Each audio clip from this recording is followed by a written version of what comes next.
নমস্কার বন্ধুরা, আমি ইন্দিরা। আমার চ্যানেলে তোমাদের স্বাগত জানাই।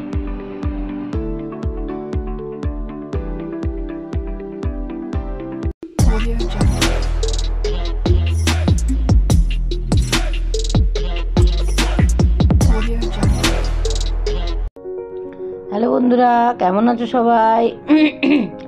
আজ আমি তোমাদের জীবন জ্যোতি বলে একটা পলিসি আছে, সেইটা সম্বন্ধে কিছু বলবো।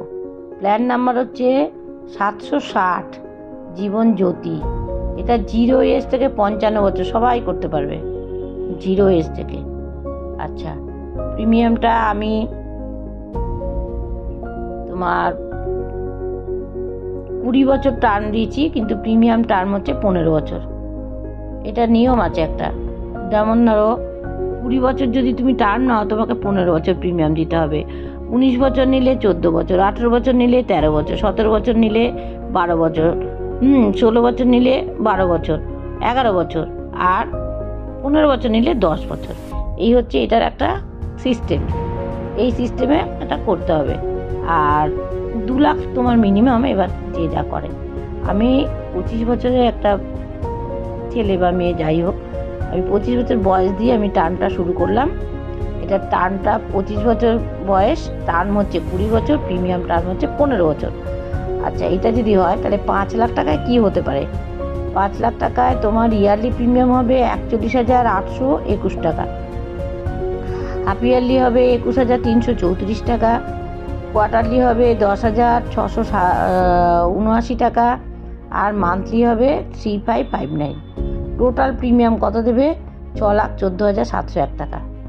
এই হচ্ছে টোটাল তুমি প্রিমিয়াম দেবে। আর এলআইসি এটাতে গ্যারান্টেড রিটার্ন দেবে, লয়ালিটি অ্যাডিশন বা বোনাস এই ধরনের কিছুই এখানে ডিক্লেয়ার করেনি। এখানে বলেছে গ্যারান্টেড রিটার্ন দেবো, যেহেতু পলিসিটা আমার হচ্ছে 5 লাখের, আর পলিসিটা আমার 5 লাখের প্রিমিয়াম আমি যাই দিই না কেন, আমি প্রিমিয়ামটা আমার ক্যালকুলেশন, এটার বয়স অনুযায়ী ক্যালকুলেশন হয়, প্রিমিয়ামটা যাই দিই না কেন 5 লাখ টাকার পলিসি 20 বছর পর, মানে 15-20 এই টার্ম, 15 বছর পেইং টার্ম আর 20 বছর হচ্ছে ম্যাচুরিটি টার্ম। এই 20 বছর পরে তুমি 5 লাখে 10 লাখ টাকা গ্যারান্টেড পাবে। গ্যারান্টেড পাবে। এলআইসি একদম লিখে দেবে গ্যারান্টেড পলিসি বন্ডের মধ্যে, এর কোনো হেরফের হবে না। এই পলিসিটা খুব চলছে। যদি মনে করো করবে, তাহলে বেশি দেরি করবে না। ফোন নাম্বার আছে, যোগাযোগ করো। বা তোমার যদি মনে হয় অন্য কোথাও তোমার নিজেদের পরিচিত কেউ আছে, তার কাছেও করতে পারো। খালি জীবন জ্যোতি বলবে যে জীবন জ্যোতি প্ল্যানটা আমি করতে চাই। খুব ভালো পলিসি, মিস করো না। এরকম গ্যারান্টেড রিটার্নের পলিসি এলআইসি খুব কমই দেয়। খুব ভালো পলিসি, চিন্তা ভাবনা করো। ঠিক আছে, থ্যাংক ইউ। আজকে এই পর্যন্ত, আবার আরেকদিন অন্য কিছু বলবো। নমস্কার।